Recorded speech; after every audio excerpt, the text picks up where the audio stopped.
Hi, I'm Dr. Hansa Bhargava, Senior Medical Director for WebMD, and welcome to the special program, The Doctor's Dilemma of Overcoming Burnout. In our first episode, we spoke with Dr. Linda Graby about how bringing yourself back into a moment with CRM can actually help a healthcare worker better deal with burnout.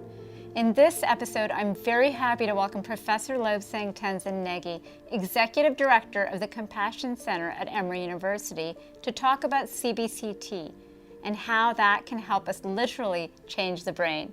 Welcome, Dr. Negi, and thank you so much for being here today. Thank you, Dr. Bhargava. It's a pleasure to be here. Well, I'm going to jump right in and just ask you, I'm so impressed with your program and how it's actually impacted so many healthcare workers at Emory University already. Can you tell us a little bit about the background and the research of this program and how it can help our mindset? Sure. I'm at Emory University with the Compassion Center with the help from one of my dear friends, Dr. Charles Rezan. We created this program called Compassion Training, but later we referred to it as CBCT, or Cognitively Based Compassion Training.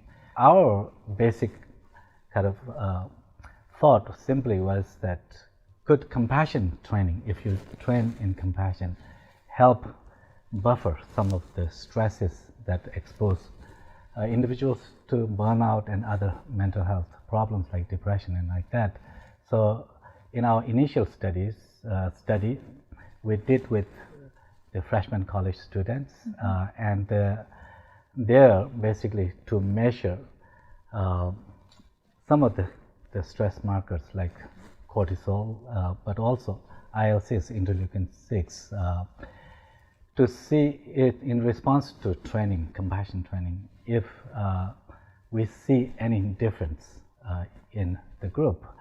So what we found was that in the study group, those who were going through the compassion training, particularly those who were engaging in the training, what we refer to as high practice group, actually there was a clear signal that those who engaged, there was reduced inflammation, IL-6 levels, but also their cortisol levels came down much quickly. I guess it is a sign of resiliency, that when we encounter certain setbacks, how quickly we can bounce back. So that study really launched us in this multi-year research with other populations. And now, yes, this study is done with a number of different populations, including veterans, breast cancer survivors, medical students, and other populations. That's wonderful. So your training program that these students were going through, veterans and the other groups that you've talked to, you see a significant difference in terms of the stress hormones that are released, and that's just so interesting. Let me ask you, one of the modules in your program, very early in the program, is actually called self-compassion. Can you tell us a little bit about why self-compassion is so important in terms of the stress response? Yes, the self-compassion for our own well-being, for example,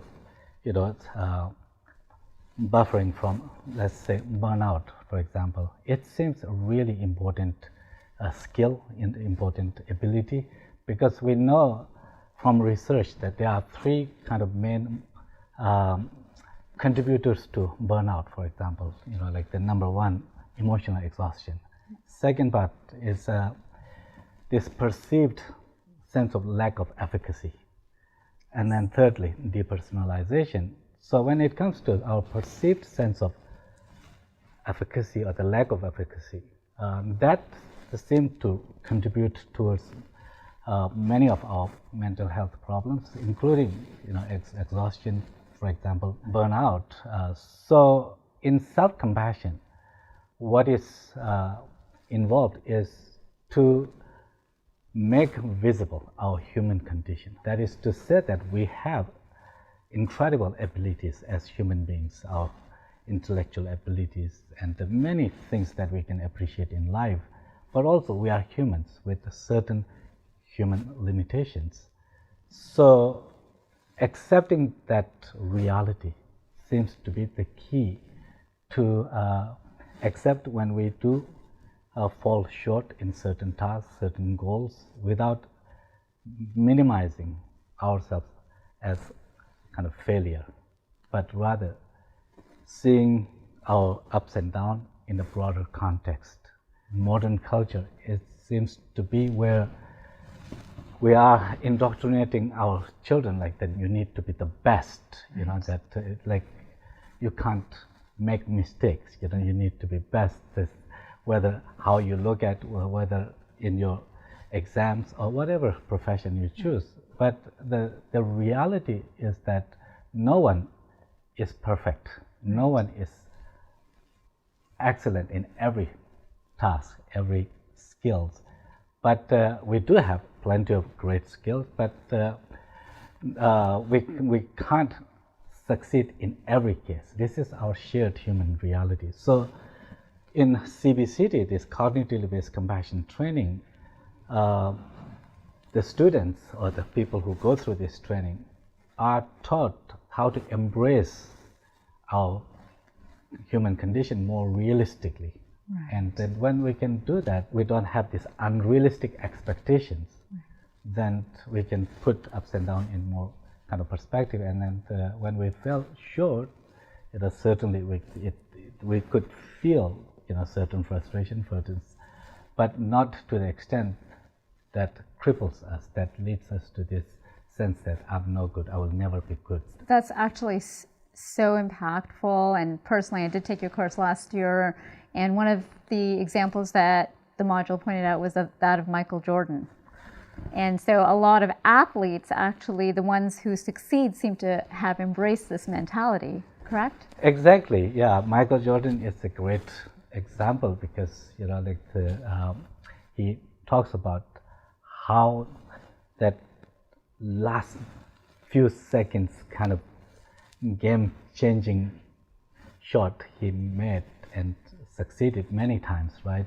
But it wasn't like that from the beginning. Yes. Many times he actually, you know, did not make that goal, and but he did not accept that this was who he is, that he can't make those final minutes short, but rather he tried. He that kind of growth mindset, you know, that I can do it. If we try, we can do it. And he says that he failed 23 times, and you know, it was the 24th time in that kind of final moment he tried again, succeeded, and then, you know, from there on, many such successes. But in fact, if you look at, you know, many successful people, they actually failed at some point. You know, that it's from the mistakes we learn. You know, that so mistakes are not bad things. In fact, one of the important qualities for leadership, people who succeed, you know, of the success, is that did they fail, you know, in the earlier. The other thing, you know, particularly in the healthcare profession, I would say, is that you know, like the doctors, the nurses who are caring their patient, you know, outcome is not totally in our hands. Yes. You know, that you know, we can try our best. Yes. But since many conditions contribute to the outcome, whether the patient recovers or not, it's not 100% in doctors or the nurses' hands. The doctors and nurses can make their best, and still many external conditions that may not align, you know, that the patient may not make it, but that's not because you are a bad doctor or that you are a failure, but rather this is, you know, because outcomes depend on many conditions, and we don't have control over all of them. So acceptance is really important, accepting that there's a lot of variables, and that can actually help us be more resilient.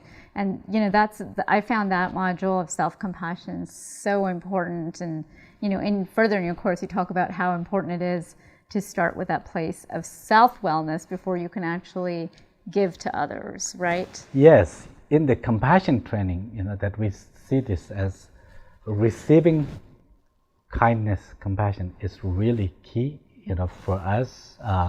We may not have received the level of compassion that we would have appreciated as children, you know, that, but there is always the way to see how much we are receiving from the society, from our colleagues, from our friends and other people that who have really shaped our lives, whoever, as doctors, as nurses, or teachers, and whatever profession we are not totally self-made in the way we are the beneficiary of the kindness of other people. So I think that making visible, that not losing perspective on that is very important. That as we become aware of that, how many people have actually contributed towards what I have and who I am, that actually leads to greater sense of connection with others.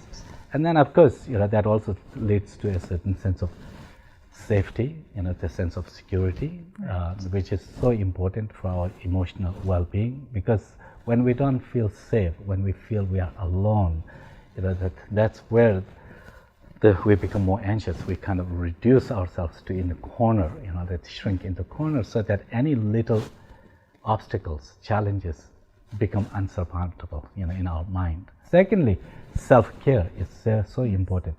Again, in order to be the maximum help for others, particularly like the doctors, in people who are in healthcare, to be in the maximum help to patients and others, you have to be healthy.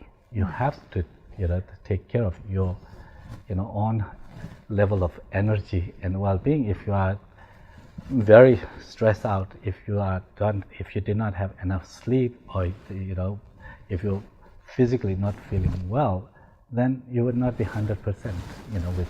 So you almost have to fill the cup before you can actually pour exactly to others. And that is the thing that often people think that it is either we need to be totally kind of committed to others.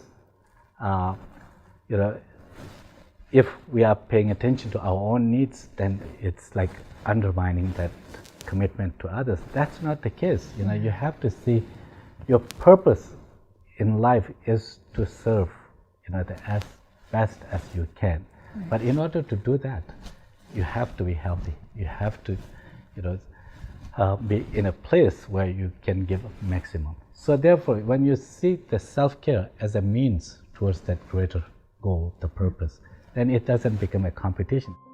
That concludes part 1 of episode 2 of the Doctor's Dilemma of Overcoming Burnout. Be sure to tune in to part 2 when we continue our fascinating discussion on contemplative science and combating burnout with Professor Lobsang Tenzin Negi.